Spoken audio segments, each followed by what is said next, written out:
Hello, everyone, and welcome to part 3 of the Laura Owens and Co., aka family bankruptcies, where serial liar, fraudster, pregnancy scammer, whatever you want to call her, Laura Owens, unsuccessfully went for her own bankruptcy to avoid the consequences of her behavior, taking men to court when lying about pregnancy. And beyond that, now we are seeing her parents trying to file bankruptcy. This is the second time. The first one was dismissed for lack of payment and not being transparent. They're not doing a whole lot better in this Chapter 11 one. And so this is the questioning of them. And this section is good because we get to hear them try and say with a straight face that, the support they give their daughter, a 35-year-old unemployed moron who's never had a job, is somehow reasonable, and they even lowball the amount they give her. But anyway, if this is the first time you're here, we have plenty of subjects we cover. Morons that are just as dumb as Laura Owens, Sarah Boone, Corey Richens, Lauren Armstrong, my personal favorite, Robert Tellis. The subjects in the playlist for those are in the description of this video, so go ahead and check them out. And with that said, let's go ahead and get the show started. Please hit the like button if you enjoy what you see. All right, here we go.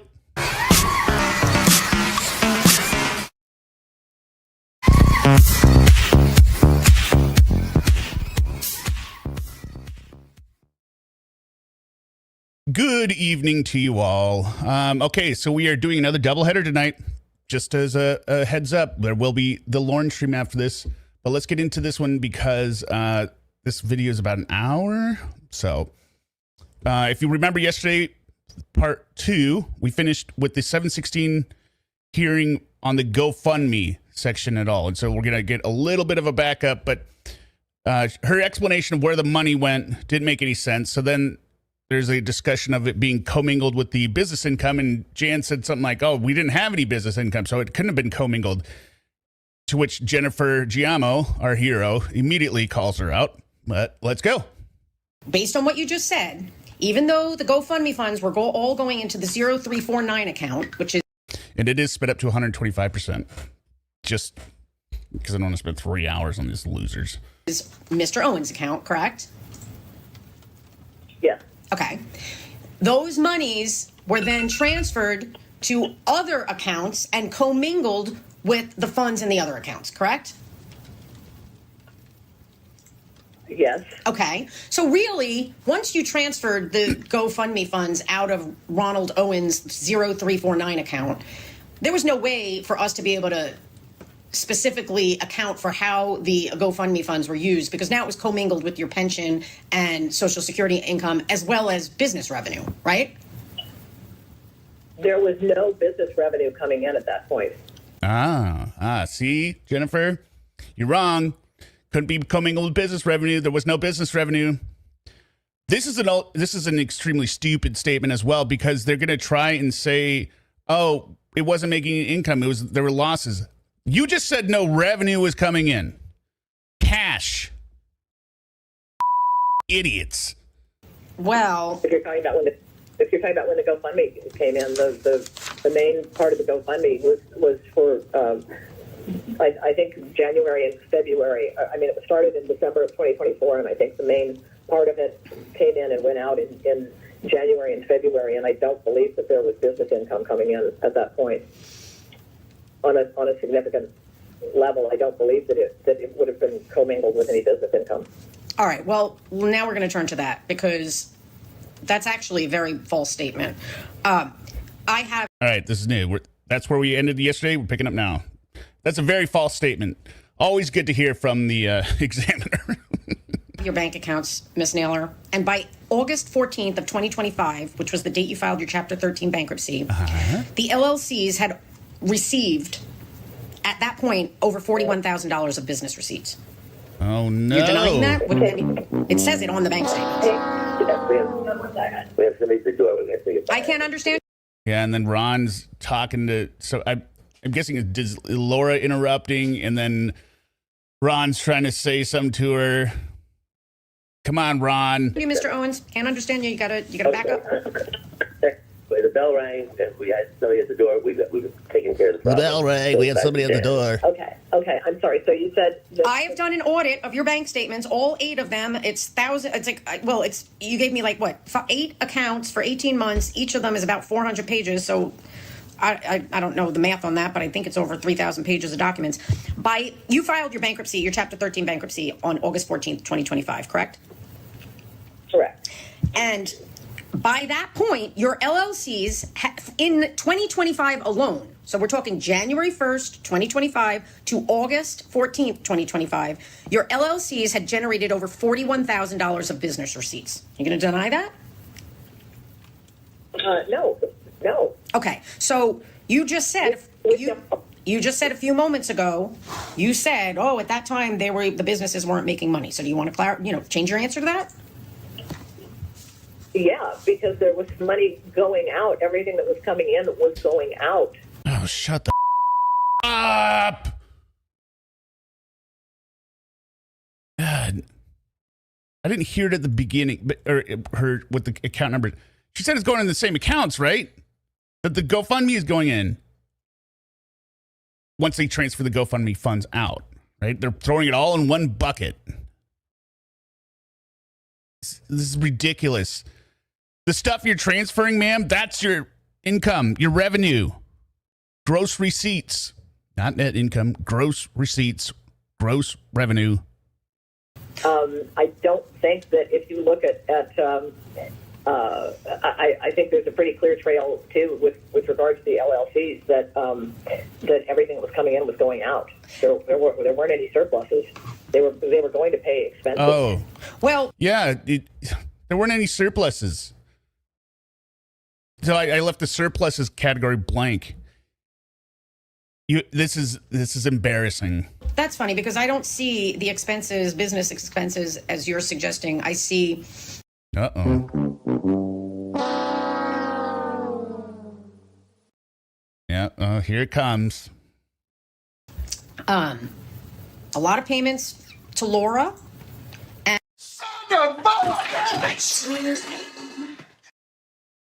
Laura is our business. And she's the face of our business. That's the expense. And to Sarah Owens, there was over $20,000 of payments to your daughter. What is the time frame on the ones to Sarah? Well, didn't you put that in? You tell me. I mean, you're asking me. You tell me. You just filed yesterday You were saying that this was in the time period between the GoFundMe and the Chapter 13 filing? Is that what you're saying, that there were $20,000 in payments to Sarah then? You made payments to, well, no, I know that you just recently said that you made payments to Sarah within 2 years of this bankruptcy of over $21,000. But all right, let me see how we can. And those were this year, and those were following the sale of a pony that we had. That was paid to Sarah this year. Frosted Flakes. Okay. All right. Well, And her audio's shit. Jane's audio's shit. So bottom line is, let's just back up. I just want to focus. We're going to get away from the GoFundMe fund for a minute. When you filed your Chapter 13 bankruptcy case, at that point, you had your LLCs, based on the bank statements, had over $41,000 of business income, correct? For what time period? From January 1st, 2025 to August 14th, 2025. Okay. Is that correct? Yeah. I don't have the figures here, but I'm get your paperwork. obviously going with what you're saying for that time period. Well, you would. This is how you talk yourself into a deposition. You admit in your amendment that you just filed that for the calendar year 2025, you put in your amended schedules filed yesterday that there were $81,059 worth of business revenue, gross income, in the calendar year 2025. That's what you have on your amended schedule. You're standing by that, correct? Okay, in all of 2025, 81,000.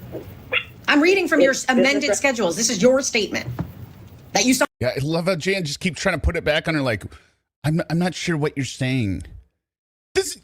And she turned him in yesterday. So this is 1 month ago. Signed under oath. Right. Okay. So I looked at the bank statements and I calculated the amount of income or revenue that had been generated before you filed the Chapter 13 case, which was on August 14th, 2025. And it was roughly $41,000. Do you have any reason to dispute that? Not at all. Okay. But yet... Whatever you... It's true. Okay. But yet, when you filed... I don't think one of the major issues with those payments is that the payment to Sarah was made the day before Laura's private criminal defense attorney was hired. So unless Frosted Flakes is his code name, I don't know. I really don't see the problem. I've always been under the impression majority of their money went down the toilet to David Gingras for her civil case that she lost spectacularly. But I don't know. Like, what do you mean the date? How do you know the date he was hired? Like, if he drew up the paperwork and they paid the retainer before, I don't know. Whatever. The Chapter 13. But they have his name. They have a payment to his name, her lawyer. So they know they paid for it. Part of the criminal attorney Case. You completely failed to disclose any of that business income on your statement of financial affairs that you signed under oath, correct? I believe that the thinking on that was that we didn't have anything in those accounts at that time, and that was why we did the Chapter 13, that there was no value from those. No, we're talking about on the statement of financial affairs, you were required to list all gross income from a business for at the time, it would have been 2023, 2024, and for January 1st, 2025 till the date of the Chapter 13 filing. And you said none. Yeah, because there was nothing in those bank accounts. I mean, Jan, you're not even doing a good job at pretending anymore. We're talking about income, and you're talking. There's nothing in those bank accounts. That was false. That was incorrect. So that was a false statement. Well, I think that was a miscommunication between me and the attorney who was filing it. I had explained to him that we did have LLCs and that I felt that it was a personal bankruptcy, and we didn't have any. We didn't. Oh, got it, Mom Spaghetti. You're thinking of the first private attorney. The one she has now was retained the day before Sarah was transferred $20,000. It's suspected that Sarah is paying them from what Jan is sending her. Oh, okay. Well, didn't she have a public defender the first time? And then she hired somebody because she's indigent. But I don't know. I'm not really following her lawyers or whatever. I'm just like, when is it going to trial? When's it going to trial? I don't really care. Didn't have anything in those accounts at that time. Well, the fact of the matter is it was a false statement, correct? I don't have that. What do I think about them trying to blame the tax accountant? I think it's bullshit. Chapter 13 filing with me right now, and so I don't know what, I can't see it in person, so I can't really say. Well, I'm telling you, looking at it right now, I'm looking at it. Docket number 1 from case number 25-7596. You were required to list all gross income from operating a business, and you had none. You said there was none. You're going to deny that? There was none. Because there was none coming in at that time. I think that's what that refers to. There was none coming in at that time, and we were operating at a loss. Okay, you were required to list all gross income before deductions and exclusions. It specifically says that on the form. Well, again, the context of it was that there was no income coming in. Gross income. Well, really, but that's false. Actually, what you're saying is a false statement, Miss Naylor, because I looked at your bank statements and there was over $41,000 of revenue generated by the LLCs from January 1st, 2025 to August 14th, 2025. Are you going to deny that? That's what the bank statements say.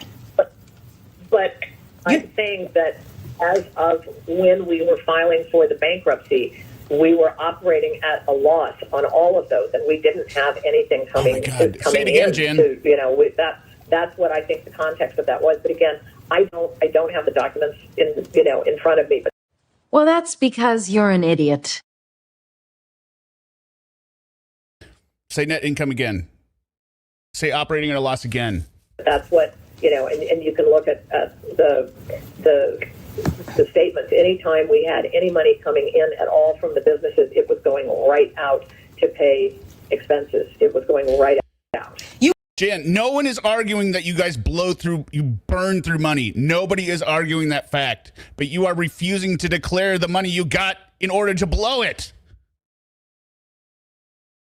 Where's the Laura wig? I don't really have one. I've got, I don't know. I tried to find one, or it's under here somewhere, but I'm not appearing as Laura right now. I don't know. You understand the term gross income, don't you? Yes. And you read these, the forms that you signed under penalty of perjury, did you not?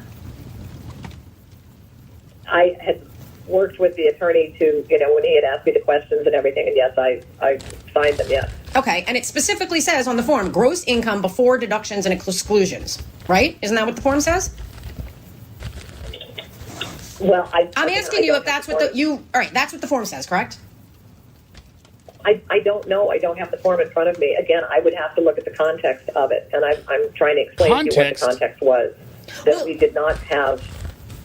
Okay. You seem to have understood what was required to be disclosed when you filed the amendment yesterday, because you did accurately state that in the calendar year 2025, there was total gross income to your businesses of over $81,000. So you understood it yesterday, right? Whoops. Right. But you didn't understand it earlier, even though you had an attorney earlier? No, because, again, in the context of where we were when we were filing the Chapter 13, oh my God. We had to file it because we didn't have income coming in, that we were having losses. Oh my God. Shut up, Jan. Stop saying losses. You keep repeating the same invalid point over and over when it is very clear that you understand this question. We were not profitable. We were losing money. It was a drain. So there wasn't any attempt to hide anything. And as I say, we had filed as a. That is the only explanation for what you've done. So for anyone who's confused, what the trustee is doing, since this is a Chapter 11 bankruptcy filing, she's literally just taking the filings that they turned in 2025 for their Chapter 13, which was denied, and comparing it to the filings that they've turned in for this bankruptcy, and they're different. a personal bankruptcy, and I was thinking, like I say, at the time too, that the LLCs were separate.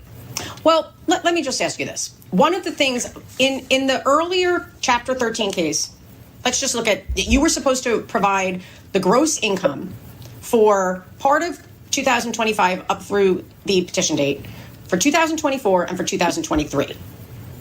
Okay? Do you recall that? Okay. And this case, which was filed May 22nd, 2026, you were also required to provide 2024 income, 2025 income, and income for January 1st until the date that you filed on May 22nd, 2026, correct? If you say so. Well, you don't have your schedules. I'm going to ask that you go get your computer or whatever. I mean, you don't have hard copies of your filings in this case? No, I stopped trying to print everything out a long time ago because I don't want to know why you stopped printing things out. Please, you're making this longer than it has to be. Can you pull up on your computer while you're on the phone and pull up the documents that you just filed yesterday? Hang on a second. We need you to do that because you are sitting here claiming to be ignorant about documents that you've signed and filed, in this case, yesterday under oath.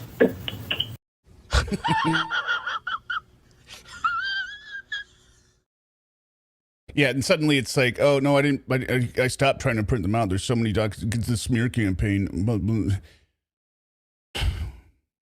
You did all this, Jan. You filed for this. I'm not claiming to be ignorant about anything. You're saying No, you you're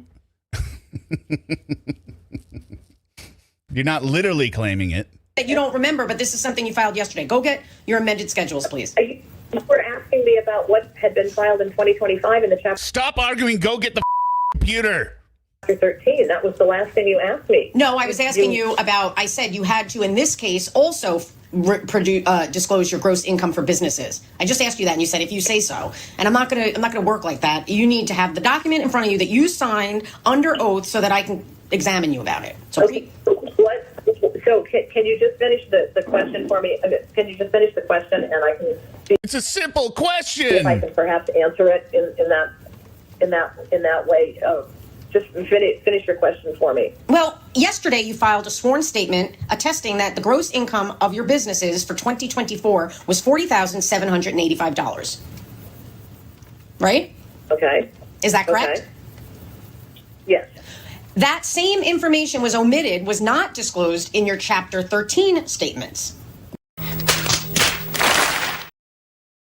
Would you admit that? Again, I believe it was because of the LLCs and the differentiating between the LLCs and our personal situation that we were not. Okay, that I understand. Right, I understand. However, if you look at the question in the Chapter 13 statement, it's the identical question that you answer in the Chapter 11. They are the same exact wording, the same, asking for exactly the same information. In the Chapter 13, you disclosed nothing, and now in your amendment from yesterday, you disclosed over $40,000 of gross business income. They are not. One is true and one is not true. Would you agree? They can't both be true.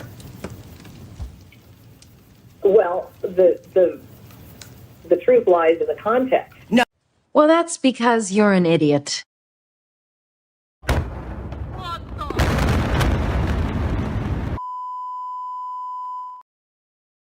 So, Kate Margarita, it is pretty frustrating. It is so frustrating. There's no context to it. It's the same damn question. No, the truth lies in the fact that they were both exactly the same question. That's why you need to pull up the documents. No, There's no context. They are both the same question, Miss Naylor. Item number 4 on the Statement of Financial Affairs is the same exact question that was on the Chapter 13 statements that is in the Chapter 11 statements. Now, Juror number 3, can we skip this? I'd rather hear Lauren. Never thought I'd say that. Now, stick around. It's a spicy one for Lauren because we just went through the text yesterday with Debbie and ex-Derek reading them between Lauren and Debbie behind Jamie's back, and then we get the confrontation of Jamie confronting Lauren with knowing what he said. I'm sorry, my hair's everywhere here.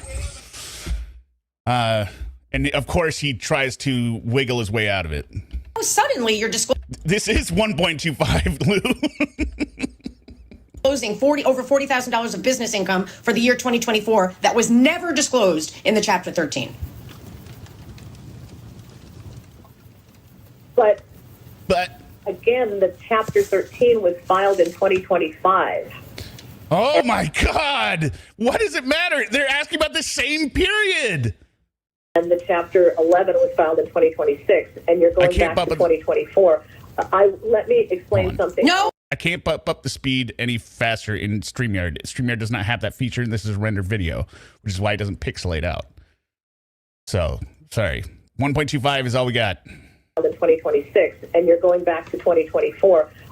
Let me explain something. No. I want you, because this is deviating again. No, I don't want you to explain anything. I want you to go get. No. I want you. No. Shut up, Jen. I do not want clarification. If I need clarification from you, I will tell you. I am getting frustrated with you because you don't have the schedules in front of you. So why I'm going to ask that you pull up, go get your computer, or I don't know if you have a desktop and you and Mr. Owens can move over there, or if you have a laptop that you can put in front of you. But I need for you to pull up docket number 78 that was docketed yesterday in this case. And then I'm going to also ask that you pull up your petition from the Chapter 13. And, well, for right now, that's what I want you to do. Can you do that? I'm wondering about where we can get the petition from the Chapter 13. The point on the 2024. Oh my God! Stop!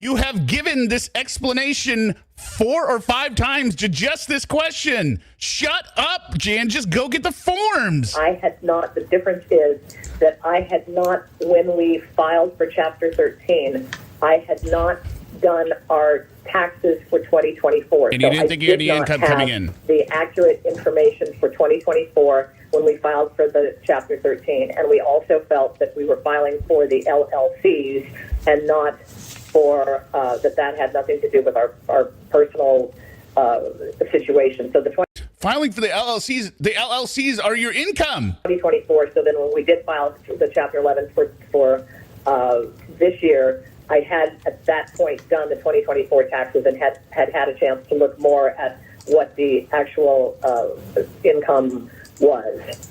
Well, then that means your Chapter 13 was incorrect. Okay, well then let me ask you that. All right, I understand what you're saying. Now I want to ask you this. If that's the case, when you filed your statement of financial affairs on May 22nd under docket 9 in this case, you also said there was no business income. No.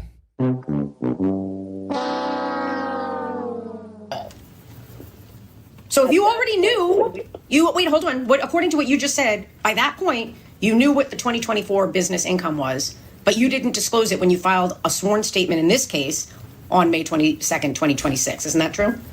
Oh, man, son of a bitch. Jan, you are dealing with somebody that is running mental circles. She's lapping you. You can't pull this stuff. You didn't disclose it. On May 22nd, we filed the skeleton filing at the very last minute. We had thought... No, you didn't. Skeletal... Okay, so what they're talking about here, just like if you heard on the previous calls, like there is part 1 and 2 of this, if you want to go check them out. Skeletal filings would be you file for bankruptcy and then you just basically, you don't turn in any of the stuff you need to turn in. What they did was they turned in stuff that disagreed with the prior stuff they had turned in. So it wasn't skeletal. They turned in incorrect documents that disagreed with what they had turned in on their last bankruptcy. It was not a skeletal filing. They're trying to say, well, we turned in one set and then we thought we would update them later. That's not skeletal. He was going to file. Like when I had to do an extension for taxes this year, right? Extended it, put 0 tax due, even though I know I own tax, but it's just 0. And then I'm going to pay the interest and the late payment penalty, but I'm not going to get dinged for filing late because I filed an extension. That's a skeletal filing. If I turned in a tax return with it, that would not be skeletal. For us, and he backed out at the very last minute, and so we had to file a skeleton filing and did the very, very bare bones that we could do, and knew that we would be amending it and presumed that we would have an attorney to handle it for us. So that was why there was virtually nothing in the filing from May the 22nd, because it was literally a last minute. May the 22nd was a Friday afternoon before the Memorial Day holiday, and the foreclosure auction for our home was scheduled the Tuesday morning at 10 o'clock. So we were in a position where, we had to do a very bare bones filing. You didn't do bare bones. Knowing that we would be amending it and adding the correct figures. You didn't say that. I don't care. J Down 499. I asked Gemini what the chances are that they are referred for prosecution. Jennifer is statutorily required to report suspected bankruptcy fraud for prosecution. That is interesting to know. Thank you for that information, J Down. And you are now the show sponsor. I'm trying to get better at putting that in there. I thought it was just something fun. Yeah, I mean, the judge in Laura's case voluntarily reported them as, or Laura, for prosecution under perjury. But yeah, this would be different. It's not perjury, it's bankruptcy fraud, which seems very clear that they are doing. Right? I don't know how you cut it another way. I know these people cut it away another way because they don't consider, everything's fluid. The truth is somewhere in between. It's about the context. Didn't say that. In response to the question, did you have any income from employment or from operating a business during this year or the 2 previous calendars, you answered in the affirmative no on a sworn statement. You didn't say yes, but I will amend to give the information. You said no, correct? That's what you said. Well, yeah, no, is that what you said? Are you going to deny? I'm looking at it right now. You said no. When you've, in docket number 9, filed under penalty of perjury in this case, you said no, there was no income from operating a business during 2026 or the 2 previous calendar years. And that would have been, that was a false statement, correct? And that was what was on May 22nd? Yes. Well, that was the skeleton filing that again. She just explained it.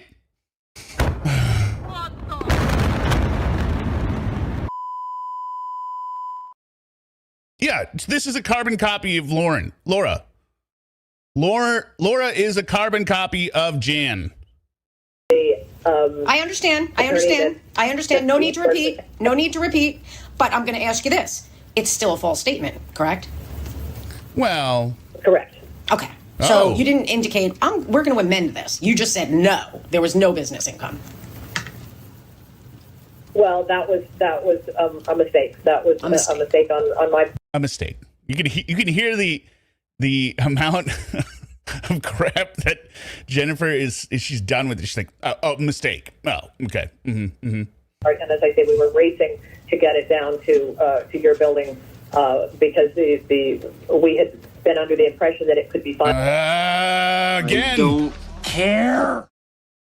Electronically. Okay, I don't need to know. When That's fine. Okay. However, I do want to point out that if you look at item number 5 on docket number 9 filed in this case, you actually say that the gross income from business for 2026 was $12,500. Now, where'd you come up with that figure? That figure was because we had leased a pony earlier in the year.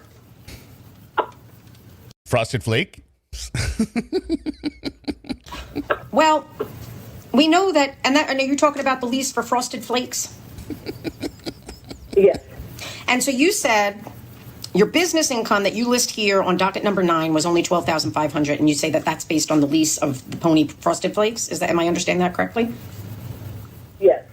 But the fact of the matter is that you were actually paid $25,000 for the Frosted Flakes lease on February 27, 26.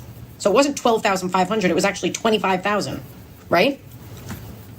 Correct. And the reason that we stated it as $12,500 was because it is for a year-long lease, and I believe we were interpreting the income Ron, shut up. That up until that point as it being 50%. So in other words, it was, half a year had gone by, and so half a year was $12,500. This might be too in the weeds for most of the audience here, but this is actually even dumber because what she's been trying to argue the entire time is essentially some kind of cash basis accounting for income. Like, we had the income coming in and then, expenses going out. So we didn't have any net revenue. And, it's when the payments are made and then like the cash basis. And then now she's saying, well, yeah, we got the 25,000, but it was for a 12-month lease and it was only 6 months. So, it's only half. Yeah. Accrual versus cash base. Right. I mean, it's so stupid. What is she is arguing here? And just for everyone, now cash basis is usually it's not common, for this reason. Okay. I wouldn't say it's not common. It's not generally a good idea. But you did not include any other income for 2026 besides this $12,500 on your original Chapter 11 Statement of Financial Affairs, correct? Correct. And outside of the pension and Social Security Sweets Forever, are you an accountant as well? Or are you a tax attorney? income,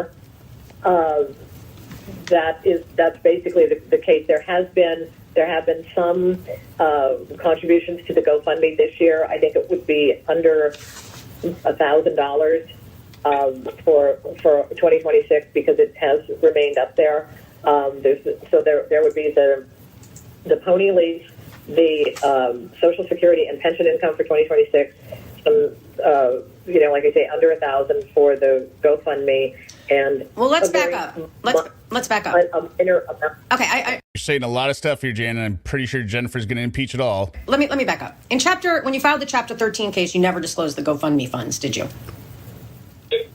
No, we didn't. I didn't know. Again, it was my understanding at that point that those were the GoFundMe is considered exempt.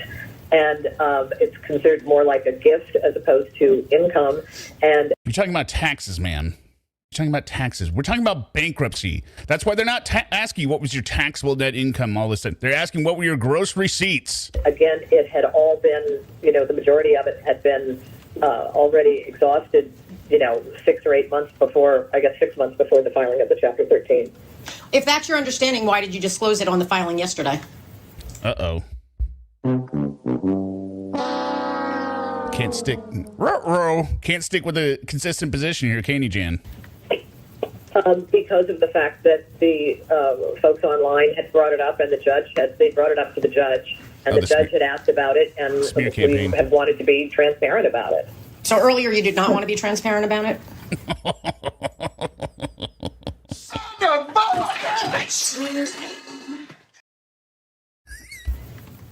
No, it wasn't a question of not being transparent. It was simply a question of I didn't think that it was necessary. The money had been exhausted, and it was, considered a gift, and I didn't think that it was necessary. You didn't think it was necessary. Okay. I want to quickly ask you, you provided our office with a copy of what is it looks like your 2024 tax return. And Correct. Has that been filed with the IRS? Yes. Okay, because I don't have a signed copy. Is there any reason why you didn't give me a signed copy? I think I just sent you what I had from H&R Block, who had prepared it. Are you saying, so I'm sure H&R Block gave you a copy for your own records of your signed and dated copy, did they not? I don't know. I can access it online, and that's how I sent it to you. I don't have a printed out copy of it. No. Well, you're going to have to. I would ask you that please go back to H&R Block, and I want a copy of the signed and dated return that was actually filed. Okay. Okay. So the one that we sent you from their portal is not signed and dated? No, it is not. I like the way she tries to frame that. She's like, from their portal, meaning it's like something that they did. Okay, so go and get that from H&R Block. And in the meantime, when I looked at your 2024 tax return, and you had H&R Block assisting you with that, correct? Correct. So presumably they knew what they were doing when it came to understanding what gross income is and that sort of thing. Well, I don't know. Maybe they didn't. Yes, I was working with a preparer that I have not worked with before. It was over the phone, and there was a lot of noise, and Ron kept hacking up a lung in the background, and then we had people coming to the door, and I don't care. And I was working over the telephone with them in several who sessions. gives a Okay, so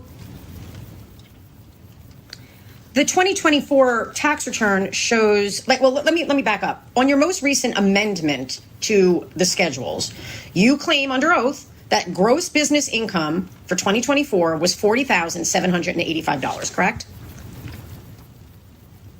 Again, I don't have the return here, so I'm relying on you to, yeah. That's not the return I'm referring Oh, she's relying on you. If you screw this up, Jennifer. to. I'm referring to your schedules that were filed yesterday, that were docketed yesterday. Oh, okay. Do you have that copy up now or no?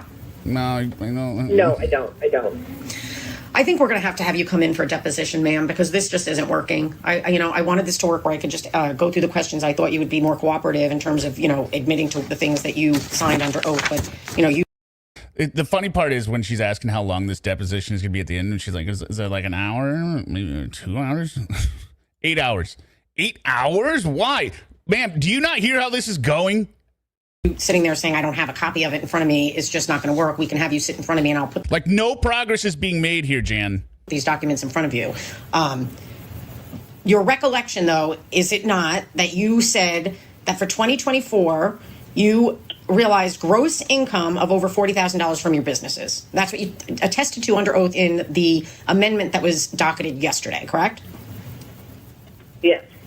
Well, your tax return claims that your total gross business income was just about $6,000. Are you aware of that? What? I don't think that's a big spoiler. I'm wondering. Sorry, back it up. Well, your tax return claims that your total gross business income was just about $6,000. Are you aware of that? I mean, this is where I'd be worried about the IRS more than I know that you said Jay Dunn. She's statutorily required to report them for fraud, but the IRS is who I'd also worry about.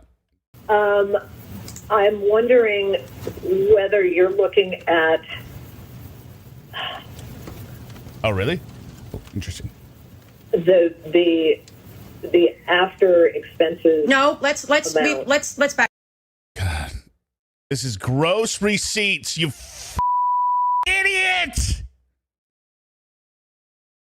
Up. You had an accountant do your tax return, and I think it's fair for us to presume an accountant understands what gross receipts means. Gross income. So I'm looking at your tax return that you say was already filed. The gross receipts that it indicates for 2024 is only $6,704. That's what you filed with the IRS. And That may be for just one of the businesses. I'm not sure. I had looked at it, and I looked it over twice, and it seemed okay. So I'm not sure. Oh, seemed okay. Well, I'm looking at your tax return. I'm looking at your tax return, and it shows the accountant that assisted you from H&R Block listed statement of profit and loss first for Nobody Told Me LLC, which realized gross receipts in 2024 of $6,704. Okay, does that sound about right? Okay. Right. Okay. Okay. Now the next page on your tax return says Quartet Farms LLC, and there's 0 for gross receipts in your tax return. The next page, you also have Lizmax, and that has no income. And? So let me ask you, where did you come up with this figure in the amendment that was filed yesterday showing $40,000 of gross receipts? This is for 2024. Yes. That must have been. Okay. Well, the 6,704 for Nobody Told Me is, I'm sure, from the whatever you call the 1099s that were for that. For Quartet in 2024, again, I would have to look at my my records, but we were. I don't have my records. I understand, Miss Naylor. You keep trying to disregard my emphasis on gross income. I asked you earlier, do you understand what gross income means? Do you understand what that means? Yes, I do. Oh, wait, hold on. So what is your understanding of gross income means that it's the total receipts that the business gets before paying out any bills, right? Right. Just for those who don't understand what it is, she'll define emphasis on gross income. I asked you earlier, do you understand what gross income means? Do you understand what that means? Yes, I do. Oh, wait, hold on. So what is your understanding of gross income means that it's the total receipts that the business gets before paying out any bills, right? Correct. Okay, so Correct. You keep talking about how you were operating at a loss. It doesn't matter if the business is operating at a loss. Gross income is the revenue that was generated. And you deviated again, because my question was, you attested under oath in the filing yesterday that your gross business income for the year 2024 was $40,785. That's what you attested to in the filing yesterday, correct? Yeah. Yes. But that seems to contradict your 2024 tax return that only claims about $6,000 of gross income. They are inconsistent. Can you explain that to me? No, she can't. And that's what I'm trying to do. I'm explaining to you that the Nobody Told Me income of $6,704 must be from 1099s that we received for Nobody Told Me. For Quartet, I don't believe we had any sales or income for 2024, any gross income. I don't believe we did, because we were running at a loss. As far as Lizmax is concerned, we would have had, and I know that I did she just say, did she say we didn't have any gross income because we were operating at a loss? Did she just say that? I might have missed that the first time, or I'm hearing ghosts here. Before paying out any bills, right? Correct. Okay, so Correct. You keep talking about how you were operating at a loss. It doesn't matter if the business is operating at a loss. Gross income is the revenue that was generated. And you deviated again, because my question was, you attested under oath in the filing yesterday that your gross business income for the year 2024 was $40,785. That's what you attested to in the filing yesterday, correct? Yes. But that seems to contradict your 2024 tax return that only claims about $6,000 of gross income. They are inconsistent. Can you explain that to me? And that's what I'm trying to do. I'm explaining to you that the nobody told me income, the 6,704, must be from 1099s that we received for nobody told me. For Quartet, I don't believe we had any sales or income for 2024, any gross income. I don't believe we did because we were running at a loss. As far as LizMax is concerned, we would have. Did she say gross income or income? I think she just said income. Never mind. That doesn't make any sense. We had no income because we were operating a loss. No, you had no revenue. And I know that I had given the tax preparer the details on the revenue that we had gotten from LizMax, because we did have rental income from LizMax, and so I'm not sure how she interpreted that, or whether that was a mistake in her. Oh, okay. You want to say, so you're saying the accountant made a mistake, like the lawyers in the past? Is that what you're saying? It sounds like Jennifer believes you, Jen. I'm saying that I had given her the information that there was no attempt to hide any income whatsoever, because... Well, then answer my question. You keep not answering my question. How did you come up with the figure of $40,785 of gross income from business that was filed yesterday? Where did you get that figure from? Say it's ballpark. You tell me how you calculated it. I'm sure that is from the nobody told me income. It is from the LizMax income from whatever rental we had gotten from that. And if there was any income for Quartet, but again, I don't believe that there was. So I believe that it is correct to say that there was zero income for Quartet. And as far as LizMax is concerned, I'm going to have to go back and check and see, because I know that I had given the accountant the information on the rental income that we did have from LizMax. So why it didn't translate, I think perhaps it didn't translate because we had massive losses from that. But I'm saying what we had given to you in the docket with regard to $40,000 in business income in 2024, I'm sure is accurate. Okay, so you're saying that your federally filed tax returns are inaccurate. No. Gross, just like you have your gross income on your W-2, right? Well, you can spend all that money. Doesn't mean you have a surplus at the end of the year or the equivalent to be profit. This is why almost all B&O taxes are based on gross revenue. It's not based on net. No, I'm saying I need to look at how she calculated that. Well, there's an itemization of gross receipts, and it says zero for LizMax and for... Yeah, so what the accountant probably did 0 times the rate equals $0. For Quartet. And it only says $6,700 for nobody told me. I think maybe she was, in putting that in there, that maybe she was saying that we hadn't gotten any 1099s for LizMax or for Quartet, any documented government stuff that would... I'll have to look, because I do know that I gave her that information and she may have put it elsewhere. I mean, we didn't have any W-2s or 1099s or anything like that would have been associated with LizMax or Quartet on the 2024 income tax. That would have only been for nobody told me. All you had to do is look at the bank statements to see the gross revenue, correct? No, not... Well, I mean...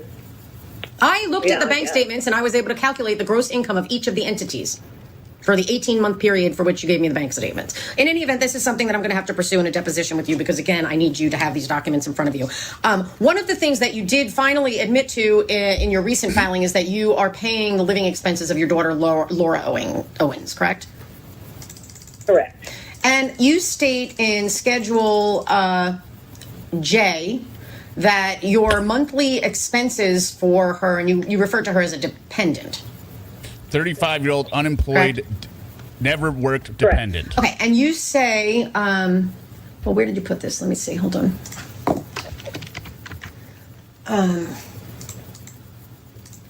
One second.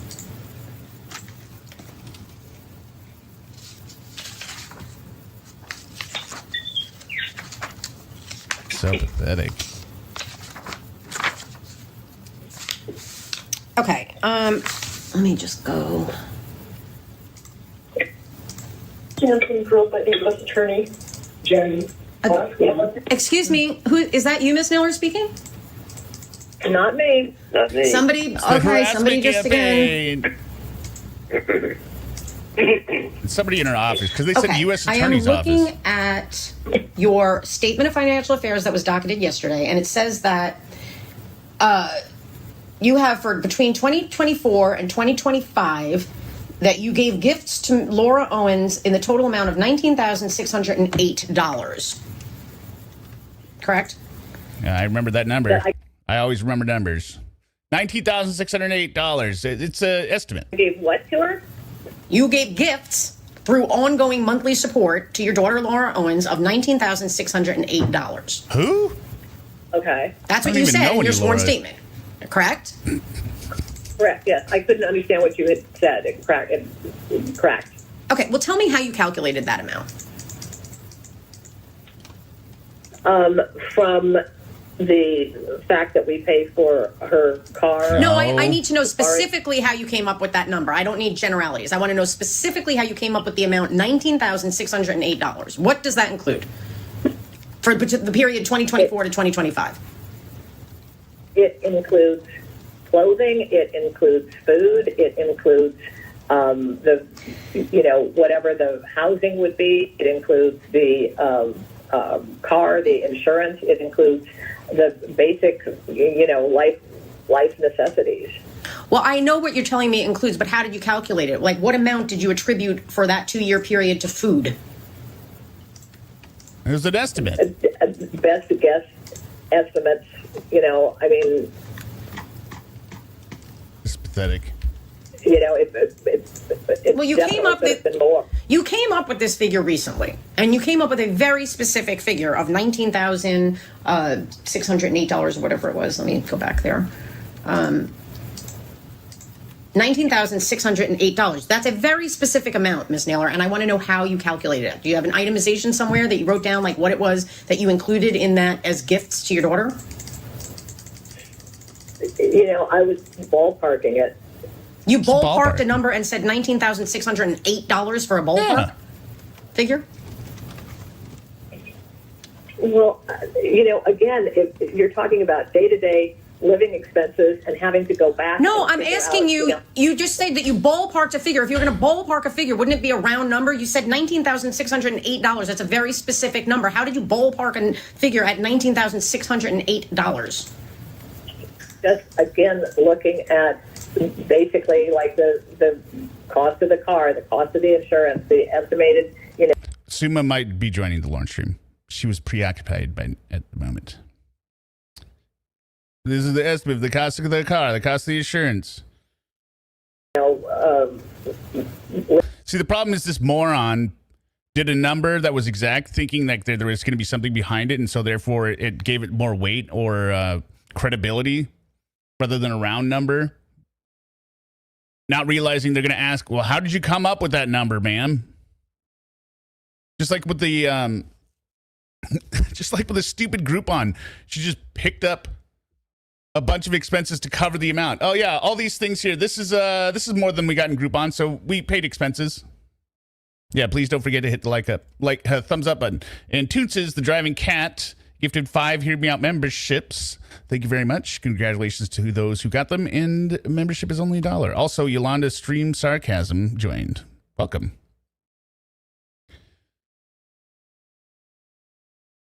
living things. Just what she would have been, entitled to. I don't run a calculator and keep track of everything. I was trying to estimate. But you want to put it down as an expense. This is. So you gave an amount of $19,608 for as a ballpark figure. Is that you just came up with that out of nowhere? Just a made up figure?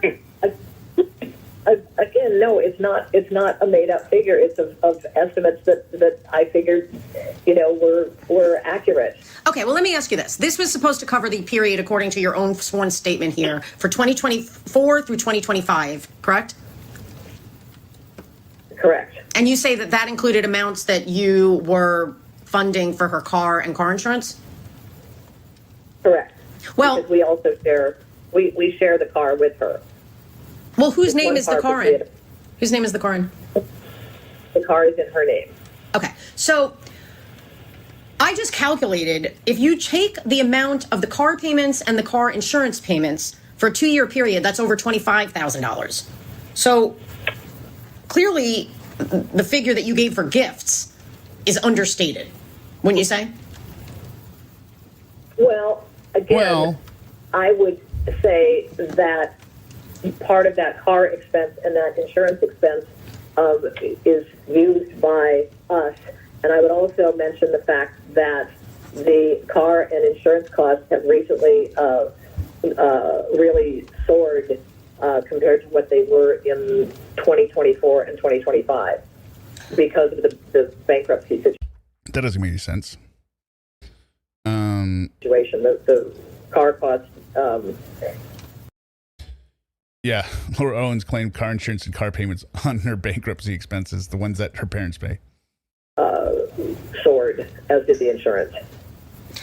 Let me ask you. You're claiming that you're claiming you have some kind of equitable interest in the car. Is that what you're trying to say? She's just not going to know what that means, I'm Jennifer. saying that we use the car, that my husband and I use the car. Well, you use the car, but do you claim that you have any kind of interest in that vehicle? I mean, we pay the expense for it. I'm asking if you claim any interest in the car, Mrs. Owens. Do you claim any interest in that? Answer the question. Vehicle? I haven't ever even thought about it. Well, you're saying yes right now. You're trying to say yes right now. So what are you talking about?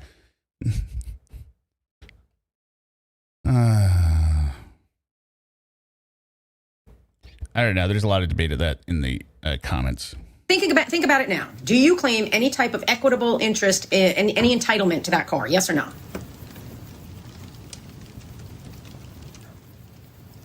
And I wanted to clarify. People were saying in the comments, I think that I was saying like Ron was somehow not aware of like Laura's huge litigious history and he wasn't an active participant in trying to coerce her boyfriends. That's not what I was saying. What I was specifically saying was I don't know how much he's aware of what the finances actually are doing. That's it. Not that he doesn't know shady shit is going on, but I don't think he knows. I don't think he is participating in the conversation with Sarah, Laura, and Jan when they're moving money around. Yeah, Ron is the husband. I need a yes or no answer. You either do claim that you have some kind of ownership or equitable interest in the lease, or you claim that you do not. Which is it? Well, I think that legally, since my name and my husband's name are not on it, I would think that legally, no, we don't. But from a practical standpoint, which is correct, pay for it. So, well, you pay for it as a gift to your daughter. You said that's what you included in the gifts that you listed on the Statement of Financial Affairs, right? Yes.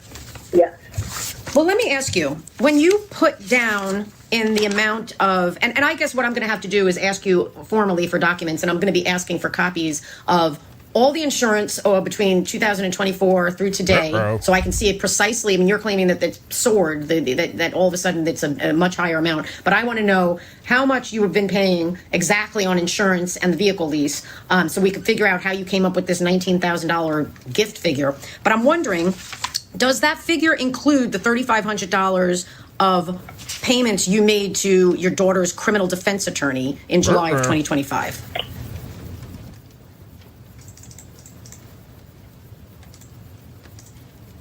Does the $19,000 include that? Yep. The $19,000 was just in terms of basic, expenses. Okay, so your bank records reflect that on July 9th, 2025, you paid $1,500 to Josh Colesrud. Then on July 10th, 2025, you paid $1,500 to Josh Colesrud. And on July 11th, 2025, you paid $500 to Josh Colesrud. So that's a total of $3,500 to Josh Colesrud, who was your daughter's criminal defense attorney at one point. Is that correct? What's your point? Why didn't you include that in? Was that when you paid that money? Was that a gift to your daughter? It was for the family. It wasn't something I was thinking of one way or the other. Really? It was a legal expense. Well, it wasn't your legal expense. It was your daughter's legal expense, right? Correct. So why isn't that included among the amount that you gifted to your daughter on your sworn statements? Because I don't want to admit this to the online smear campaign, because they're exactly right of what we're doing. We are using our money to try and help our daughter continue this bullshit. And we don't want to admit it. Again, because I don't really consider that a gift. I consider that a legal expense. Of your daughter, correct? But you understand, Jennifer, if I say yes, that actually confirms everything I'm saying the online smear campaign is making up. So I can't do that.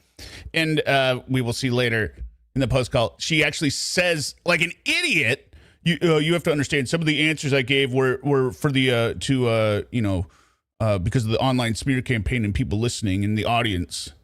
So you lied? Well, You're going to claim, wait a minute. Just stop. Are you going to sit here and claim that the attorney payments to your daughter's attorney, Mr. Colesrud, was anything for you other than a payment for your daughter's criminal defense? That was for her criminal defense. He was her lawyer, not your lawyer, right? Well, part of our family businesses, including our podcast, Nobody Told Me, and that she was a part of. So I think that helping. Are you saying, Jan, that your podcast and its activities were somehow related to the criminal activity of your daughter? Because I don't think this is a good argument for you to start making, idiot. Oh, she's the face of the brand. And it's the money. It's these businesses that don't make any money. They're just hemorrhaging cash. Sounds like they don't need any brand name. God, idiots. Her defend herself on that helps the family overall and the family businesses overall. I mean, that's so. I think that it's not something that you can just say, oh, that's just to help her. That it needs to be done for the family reputation as well. Okay, so you're going to deny that the money that you paid to your daughter's criminal defense attorney were gifts to her? Well, I'm asking you if you're denying that. Either you admit that they were gifts or you don't. Yes or no? Just tell me yes or no. If you don't think they were gifts, say, I don't think they were gifts. If you do believe they were gifts. I'm saying I don't see it as a gift. I see it as an expense for the reputation of the family. Okay. Which is actually kind of funny, because by doing that, you further tarnish the reputation of your family. If you had separated yourself from Laura's bullshit, that would help the family name. But by participating in it and saying and being like an idiot like Gingras, being like, Laura never lied. There's no way you could prove any of this. This is a smear campaign. You actually did worse. And our ability to go forward with regard to some of the businesses that we've had. Well, is the Nobody Told Me podcast still ongoing? It's still available online, and we are still making some income from it. And okay, let's see. I understand that you currently hold $7,000 in cashier checks that were not previously disclosed when you first filed this case on May 22nd. Is that correct? I did not hold the $7,000 in cashier's checks on. Okay, so this genius went and emptied a bank account to convert cash into cashier's checks to make them non-traceable. What? God. May 22nd. I just recently took those out. Why did you take out $7,000 of cashier's checks since filing this case? And you took it out of your bank account that you had at the time of the bankruptcy filing? Under the impression. I took it out. It was because we did not set up the debtor in possession accounts. Oh, God. And we didn't do those because we had early on realized that we wanted to dismiss this. And the money that goes into our accounts is Social Security and pension income. And going forward, because we weren't continuing with the Chapter 11, it didn't seem to make sense to set up the DIP account And also my understanding was that I What does this have to do with the bank account? really would need an attorney to go with me to set up those accounts. And as You're talking about debtor in possession accounts. We're asking why you converted your cash balances into cashier's checks. we previously discussed, we were unable to find counsel for that. So I didn't know whether that was actually going to be required of me since we have filed for dismissal. So I wanted to protect the money that had been in those accounts and to take it out as cashier's checks that are... Protect it from who? I mean, did they really think they could declare bankruptcy with shifty numbers? Yes. And they thought they could declare bankruptcy without providing any records of where their money is going. But it's a very interesting statement, don't you think? Oh, trying to protect the money. From who? Because if it's the bank that's going to take the money because maybe you have a credit card with them or you owe and you're overdrafted on a bunch of other stuff, doesn't seem like they'd be out in the wrong taking that money. That I have on hand. No, these are Laura Owens' parents. And if it were to be required that I set up the DIP accounts, I wanted to have that cash available, or the money available to. Don't you remember, Tabby? Sarah's parents are dead. To deposit if need be. They're dead. She's a poor 50. Oh, you were kidding. Okay. She's a poor late 40s single woman without any parents. All right. So what account did you take those $7,000 of cashier checks out of? That was taken out of our main checking account, 0140. I believe it all came out of that account. And what was the source of the cashier's checks? Who issued those to you? Bank of America. Well, let me ask you, when I'm looking at the time that you filed this case on May 22nd, you said that there was only $100 in the Bank of America account ending 0140. So was that Right, because I'd taken it all out. Huh? false? No, that was true. So then when did that $7,000 go into the account 0140? On July 1st, it was.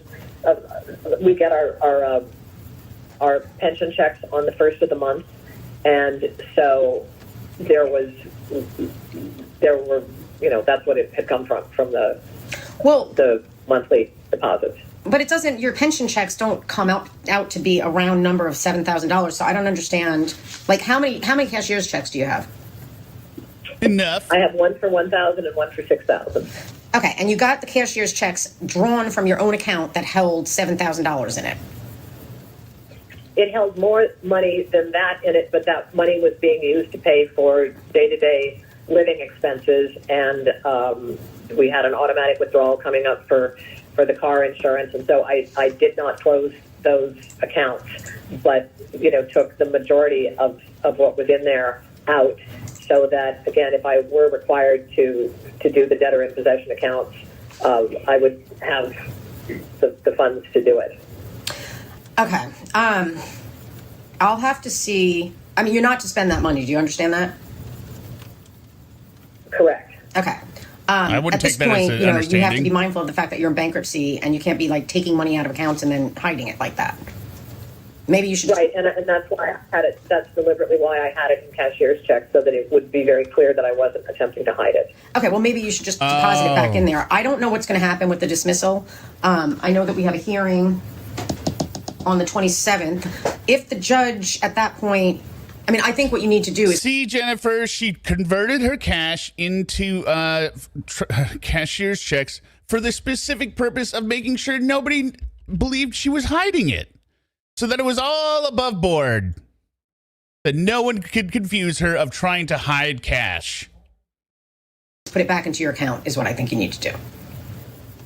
Well, would it be possible for me to set up a different account, because I had gotten notified by Bank of America that as of August 10th, they are closing our business account for Quartet Farms, and I'm concerned that they might close other the other account that could I open would I have your permission to open an account with a credit union and deposit that money in the credit union account? What I'm going to say is this. I'm going to say this. I think that you are currently in a Chapter 11 bankruptcy that has not been dismissed, and therefore your obligation is to open up a debtor in possession account, and that's what you should be doing. That's all I'm going to say.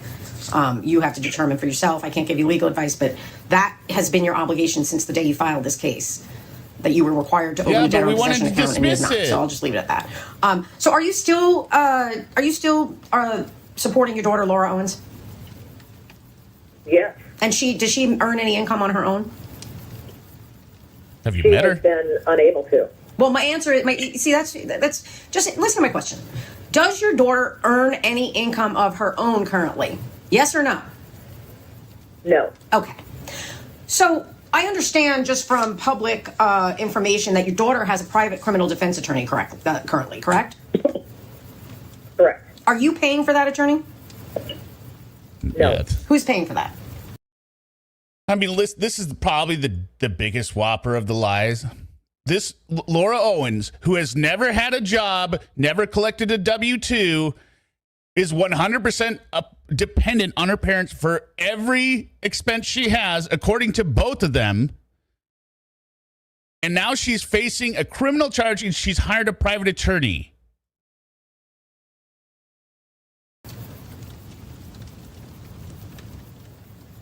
I don't know. I have not addressed this with her. Never came up. How is she paying for that attorney? Never came up. I would probably ask, hey, how are you paying for an attorney when if you have money for an attorney, can you pay for your own Netflix account? Can you pay for your own in and out? It's beyond the realm of anything that anyone could ever believe, and she's trying to make this sound like it's a reasonable answer, and Jennifer is insane for questioning it. She knows that we don't have the funds to pay her, and I know she's been. You have no idea how your attorney. You have no idea how your daughter, who lives with you and who completely relies on you for all of her support, is paying for a criminal defense attorney and for pending felony counts against her. There's Is that what you're telling me? You have no idea? Is that what you're saying? I know that she has been working to. Pardon me? I'm asking if that's what you're expecting me. She has been. Go ahead. I'm telling you, she knows that we don't have the funds to help her at this point, and so she has, reached out to others to help her with this. So the details of it, I don't know. So you have no idea how your daughter's paying for her current criminal defense attorney. Is that what you're saying? I don't want to say Jennifer because of the smear campaign. I'm saying. No, is that what you're saying? I don't. Either you do not know or you do know. Do you know? I'm saying we told her we can't help her with it, and I know that she has reached out to others to help her, and I don't know the details. Can't even answer a okay, basic so you're question. expecting me to believe that the daughter that you support fully and who lives with you has not told you how she's able to pay for her criminal defense attorney currently. Is that what you're saying? Yeah. Okay. Yeah, she's all right. 36. Okay. Duh. One of the things. All right, let's What's move so on. weird about that? One of the things that you put in the Schedule I that you just filed, all of a sudden you decided to disclose that you get income from this Nobody Told Me podcast, and you had never previously disclosed that in your prior Chapter 13 or your original Chapter 11 schedules, correct?